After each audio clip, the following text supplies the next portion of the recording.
आज बात करने वाला हूं मैं पेपर नंबर 3 की, that is mathematics, statistics and logical reasoning. अक्सर ये देखा गया है कि बच्चों को स्टैटिस्टिक्स और लॉजिकल रीजनिंग में ज़्यादा मुश्किलों का सामना नहीं करना पड़ता है एज कंपैरिजन टू मैथमेटिक्स। तो बच्चों, आज मैं बात करने वाला हूं कि मैथ्स की आपकी क्या रणनीति होनी चाहिए ताकि आप 40 में से 40 ला सके। इसके लिए वीडियो के अंत तक आपको बने रहना है और पसंद आए तो ज़्यादा से ज़्यादा दोस्तों तक जरूर शेयर करें।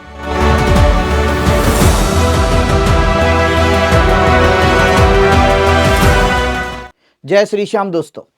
तो जैसे कि मैं बच्चों कह रहा था आप लोग की, मैं आज बात करने वाला हूं इस वीडियो में सिर्फ मैथ्स पार्ट की, कि मैथ्स के अंदर आपकी रणनीति क्या होनी चाहिए, क्या आपको सोचना चाहिए, किस तरीके से आपने पढ़ाई करनी है, ये सारी चीजें मैं डिटेल में बताने वाला हूं।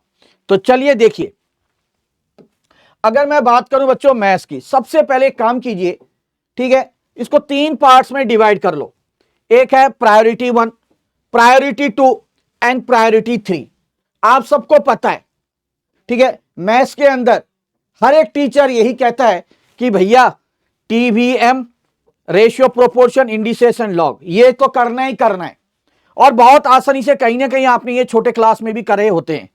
अगर बच्चों सच मानो, ये आप लोग अगर सबसे पहले स्टार्ट करते हैं तो यहां से ना आप एक सेफ जोन में चले जाते हैं मैथ्स के अंदर। क्योंकि यहां से अगर मैं मोटा मोटी बोलूं तो मैं ज्यादा नहीं, 12 से 15, ठीक है, लगभग 40% आप मान के चलो, 40 का पेपर है तो लगभग 40% मान लो कि आपका इन दोनों चैप्टर से आ जाता है। 12 से कितना बोला मैंने, 15 मार्क्स का। बच्चों अब मैं बात करूं खास करके टाइम वैल्यू ऑफ मनी वाले चैप्टर की, ये बहुत ही इंपॉर्टेंट चैप्टर है, हाई वेटेज चैप्टर है, काफी इंपॉर्टेंट क्वेश्चन इससे पूछे जाते हैं। तो बच्चों डिस्क्रिप्शन में आपको लिंक दिया जा रहा है, जलवा सीरीज जो कि स्टार्ट हो चुकी है, उसके अंदर मैंने टाइम वैल्यू ऑफ मनी के काफी इंपॉर्टेंट क्वेश्चन डिस्कस किए गए हैं। तो आप वहां से देखकर अपना टाइम वैल्यू ऑफ मनी के इंपॉर्टेंट क्वेश्चन प्रिपेयर कर सकते हैं।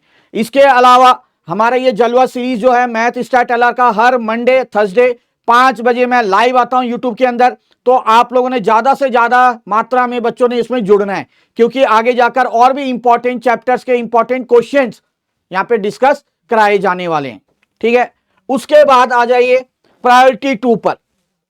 इसके अंदर sequence and series, sets, relation and function, equation, linear inequalities, in chapter पे आपने फोकस करना है, ठीक है। अगर इन चैप्टर पे आप फोकस करते हैं तो अगर मैं मोटा मोटी यहां पे बात करूं तो यहां पे आप लोग का 10 से 15 मार्क्स आराम से आ सकते हैं, आसानी से आप लोग कर लेते हैं। तो ये 10, 10, 20, 25, 30 ऐसे मान के हम लोग चल रहे हैं, तो यहां से आपके आगे, ठीक है, ये अच्छा मार्क कंटेन करते हैं ये सारे चैप्टर। उसके बाद जब ये भी अच्छे से हो जाए, उसके बाद आखिरी में आइए आप, इन 2 चैप्टर पे आपने मेहनत करनी है। यहां पे अगर मैं बात करूं तो 6 से 8 मार्क्स आप लगा के चले, ठीक है, 6 to 8 मार्क्स आपको यहां से देखने को मिल सकते हैं। परमुटेशन एंड कॉम्बिनेशन और डिफरेंशिएशन एंड इंटीग्रेशन, ये आपने आखिरी में करना है। कोशिश करें ये जो क्वेश्चंस हैं, ये क्वेश्चन कहां से करें आप, खास करके मॉक टेस्ट पेपर, आपके जो पास्ट ईयर क्वेश्चंस हैं, और जिनके पास हमारी परफेक्ट प्रैक्टिस बुक है, बस वहीं से कर लें और कहीं से कुछ करने की जरूरत नहीं है। इसी के अंदर से आप लोग के क्वेश्चंस दिए जाते हैं, कोई बाहर से और कुछ ज्यादा इतना चेंजेस इनमें देखने को नहीं मिलता है, क्योंकि इंस्टीट्यूट को ही पता है कि जो सीए का एग्जाम होता है ये आपका मैथ्स, नॉन मैथ्स बैकग्राउंड के सारे टाइप्स के बच्चे होते हैं। तो अक्सर जो रिपीटेटिव क्वेश्चंस होते हैं वहीं से आपने प्रैक्टिस करना है, आपका आराम से ये पार्ट भी निकल कर आ जाएगा, ठीक है बच्चों। तो उम्मीद करता हूं कि आप लोगों ने ये रणनीति अपनानी है, और अगर ये अपनाते हैं सच में, कहीं ना कहीं मैं ये कहूंगा कि आप लोग के आराम से 40 आ सकते हैं। अब बात करने वाला हूं एक बहुत ही इंपॉर्टेंट चीज की, कि इस टाइम पे आप लोग को क्या करना है, किस चीज पे मेन ध्यान देना है। आपको ध्यान देना है बच्चों सिर्फ प्रैक्टिस प्रैक्टिस प्रैक्टिस। जितना ज्यादा क्वेश्चंस आप प्रैक्टिस करेंगे उतने ही आप फायदेमंद रहेंगे। अब अगर प्रैक्टिस में आप लोगों को कहीं दिक्कत हो रही है क्वेश्चंस की, तो बच्चों उसके लिए आप परफेक्ट प्रैक्टिस बुक ई फॉर्म में, ई बुक के फॉर्म में आप ऑर्डर कर सकते हैं, क्योंकि ह्यूज डिमांड के कारण जो इसकी हार्ड कॉपी है वो अब स्टॉक में अवेलेबल नहीं है। बच्चों ने रिक्वेस्ट करी थी, जिसके कारण ई बुक उनको प्रोवाइड कराई जा रही है एक मिनिमम प्राइस में। इसके लिए आपको हमारे हेल्पलाइन नंबर 8888804002 पे संपर्क करना है, या आप डायरेक्टली हमारी वेबसाइट www.escholar.in पे विजिट करके भी ये परचेस कर सकते हैं।